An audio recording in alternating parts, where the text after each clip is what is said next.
हैं मायावती के और बीएसपी के मूवमेंट्स को। मुझे ये बताइए इस वक्त बीएसपी में क्या चल रहा है, आकाश आनंद के हटाए जाने के पीछे के कारण क्या हैं? दूसरा जो टिकट डिस्ट्रीब्यूशन है, इसको लेकर भी मीडिया में और पावर कॉरिडोर्स, पॉलिटिकल कॉरिडोर्स में बड़ी चर्चा है। आपको पास क्या इन्फॉर्मेशन और आप इसका एनालिसिस किस तरह से करते हैं कि आखिर मायावती क्या चाहती हैं? ब्रजेश जी, मायावती जब 2012 में सत्ता से गई, उसके बाद से वो चुनाव दर चुनाव नीचे जाती रही हैं।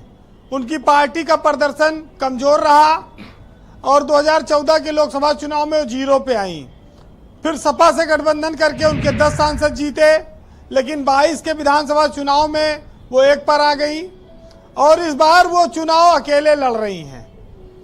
आप ये कह सकते हैं कि मायावती एक स्लिपरी विकेट पर खेल रही हैं, जिसमें वो खुद भी हिट विकेट हो सकती है या बोल्ड भी हो सकती है, और उनको लेकर जो उनके मतदाता हैं वो खुद असमंजस में है कि आखिर बहन जी ऐसा क्यों कर रही हैं।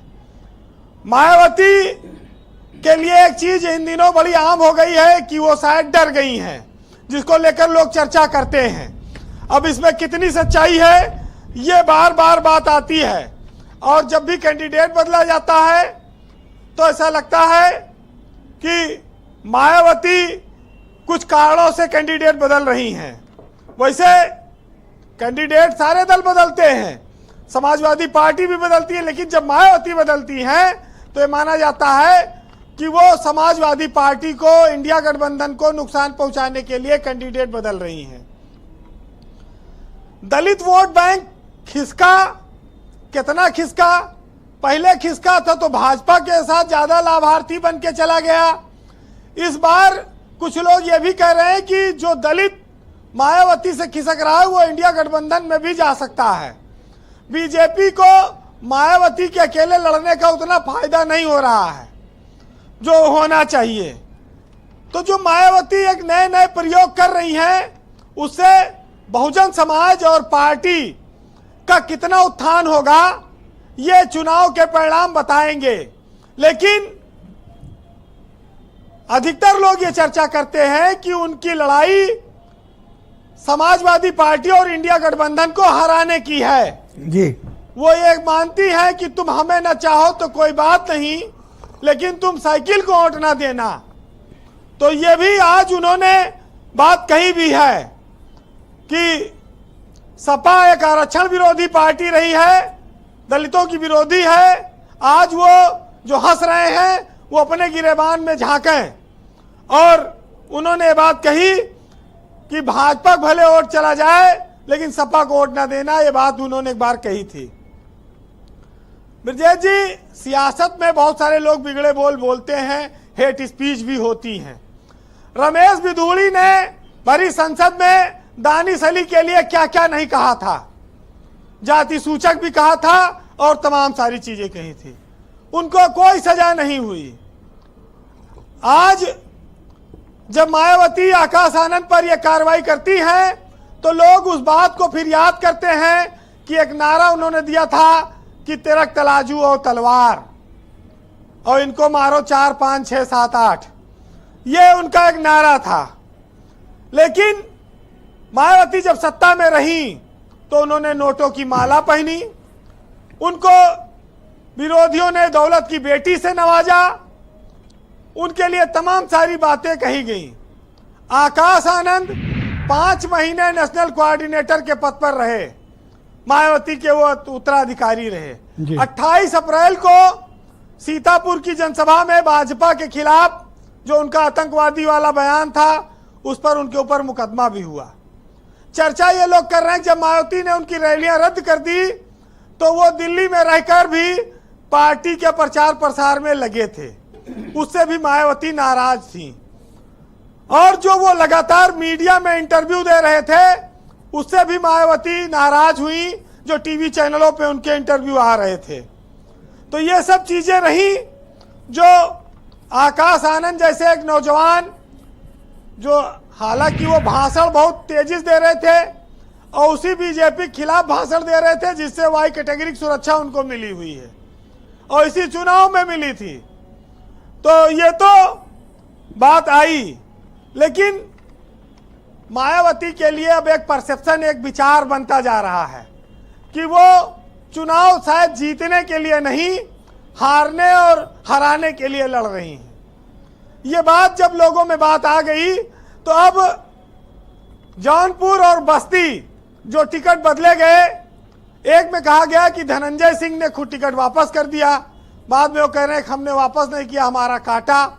लेकिन बस्ती में जो बीजेपी के पूर्व जिलाध्यक्ष को बसपा ने टिकट दिया था, उनका टिकट काटकर एक पटेल को दिया, और वहां पर समाजवादी पार्टी से राम प्रसाद चौधरी, वो भी पटेल हैं, कुर्मी हैं, वो ऑलरेडी लड़ रहे हैं। तो ज्यादातर मायावती ने सपा के तरह सजातीय कैंडिडेट वहां पर दिए हैं, जहां सपा का जिस जात का कैंडिडेट है। मुसलमान तो मायावती हमेशा देती रही, इसमें कोई बड़ी बात नहीं। ये राजेंद्र गौतम कह रहे हैं कि मुसलमान चढ़ नहीं रहा हाथी पे, सही है ये ब्रजेश जी? अब ये चुनाव जो है राष्ट्रीय स्तर का चुनाव है, और यहां कांग्रेस का सपा के साथ गठबंधन करना मुसलमान के लिए एक बहुत बड़ा विकल्प मिल गया। वो हाथी की ओर जाकर, उसको अब उतना आकर्षण बचा नहीं है, उसको लगता है कि अपना वोट खराब ना हो जाए। तो मायावती ने टिकट तो दिया, लेकिन उतना अच्छा प्रदर्शन होगा ये थोड़ा कहना मुश्किल है। लेकिन एक चीज जरूर है कि मायावती अपनी पार्टी को लेकर क्या भविष्य देखती हैं। उनके सारे बड़े नेता भाजपा और सपा में चले गए, लालजी वर्मा, राम प्रसाद चौधरी, इंद्रजीत सरोज, कितने लोग ऐसे हैं जो सपा से लोकसभा का चुनाव लड़ रहे हैं, नसीमुद्दीन, उसके बाद स्वामी प्रसाद मौर्य, फिर उसके बाद आ जाइए भाजपा में, चाहे ब्रिजलाल रहे हो, चाहे ब्रजेश पाठक हो, चाहे और तमाम सारे नाम हैं बड़े बड़े। हाँ, जयवीर सिंह भी उसी में है। जयवीर सिंह, लक्ष्मी नारायण चौधरी, हाँ लक्ष्मी, ये सब मंत्री बने हैं जिन्हें भाजपा ने सरकार की कैबिनेट का तो अधिकांश हिस्सा वहीं से। हाँ, और ये बीजेपी में बड़े बड़े पदों पर ये लोग बैठे, और बीजेपी ने उनको सम्मान दिया जो वादा किया था। तो ये मायावती अपनी पार्टी के शीर्ष नेताओं को नहीं रोक पाई। बाबू सिंह कुशवाहा भी उनके एक बहुत करीबी नेता थे। ये सब उनको सोचना होगा कि आखिर दलित समाज में जो उनका जमाधार था बहुजन समाज में, वो घट के 22% से 12% ताजा जो घटनाक्रम हुए उससे मानते हैं कि थोड़ा साख में बट्टा लगा बीएसपी के, जो थोड़ा सा राइज हो रही थी। वो बात आप यही कह सकते हैं कि ये साख पे बट्टा लग गया।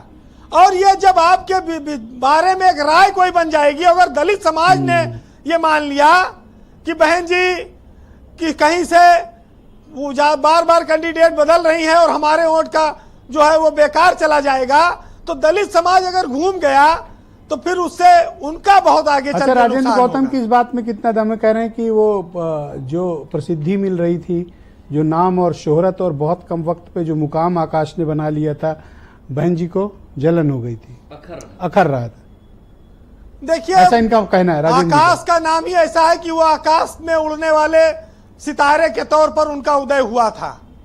लेकिन अब पार्टी में क्या अंदर खाने हैं कि वो तो उनकी बुआ है, वो उनका सगा भतीजा है, उनके उत्तराधिकारी उन्होंने उसे अपना घोषित किया था, और रैली करने की इजाजत उनको मिली जब सतीश मिश्रा जैसे नेता आज पर्दे के पीछे पड़े हैं, पार्टी में किनारे हैं, वहां आकाश आनंद काम कर रहे थे, भीड़ जुटा रहे थे। अब बुआ भतीजे का रिश्ता तो पहले अखिलेश के साथ भी रहा, आज उनसे उनको नफरत हो गई। अब आकाश आनंद भी उनके भतीजा हैं। अब क्या माना जाए, एक बुआ कितने भतीजों से नाराज होंगी।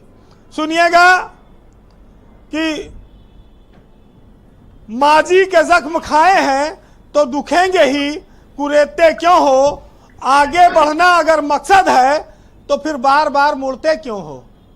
और वक्त तो आएगा, वक्त से ही उसका एहतराम करना और थोड़ा जज्बा भी रखो, वरना समंदर में उतरते क्यों हो। और ये शौक रखते हो कि हर महफिल में तुम्हारी चर्चा हो, और सिमट के अपने ही दामन में फिर यूं छुप के निकलते क्यों हो। और जो खौफ सता रहा है राह की दुश्वारियों का, तो सुकून से घर में रहो, ऐसे चुनाव में निकलते क्यों हो। गजब कर दिया आपने।